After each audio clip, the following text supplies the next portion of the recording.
சென்னையில் பிரசவத்திற்கு மனைவியை மருத்துவமனைக்கு அழைத்துச் செல்லாமல் வாட்ஸ்அப் மெசேஜ்களை பார்த்து வீட்டிலேயே கணவர் பிரசவம் பார்த்த சம்பவம் அதிர்ச்சியை ஏற்படுத்தியுள்ளது.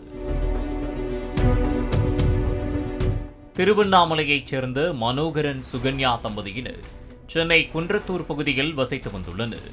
இவர்களுக்கு 2 குழந்தைகள் உள்ள நிலையில் சுகன்யா 10 மாத கர்ப்பிணியாக இருந்துள்ளார். கடந்த 17ஆம் தேதியன்று சுகன்யாவிற்கு பிரசவ வலி ஏற்பட கணவர் மனோகரன் வீட்டிலேயே பிரசவம் பார்த்துள்ளார். சுகன்யாவிற்கு வீட்டிலேயே ஆண் குழந்தை பிறந்ததாக கூறப்படுகிறது.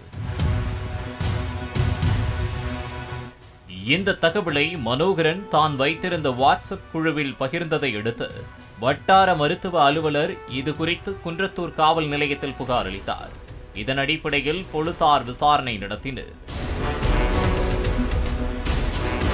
விசாரணையில் வாட்ஸ்அப்பில் வீட்டில் குழந்தை பெற்றவர்களின் அனுபவம் என்ற 1024 உறுப்பினர்களை கொண்ட குழுவில் மனோகரன் இருந்துள்ளது தெரியவந்துள்ளது.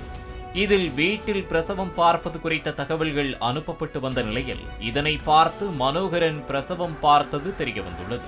தற்போது தாயும் சேயும் நலமாக இருந்த போதிலும் இதுபோன்ற ஆபத்தான செயல்களில் ஈடுபடக்கூடாது என அதிகாரிகள் மனோகரனுக்கு எச்சரிக்கை விடுத்துள்ளனர்.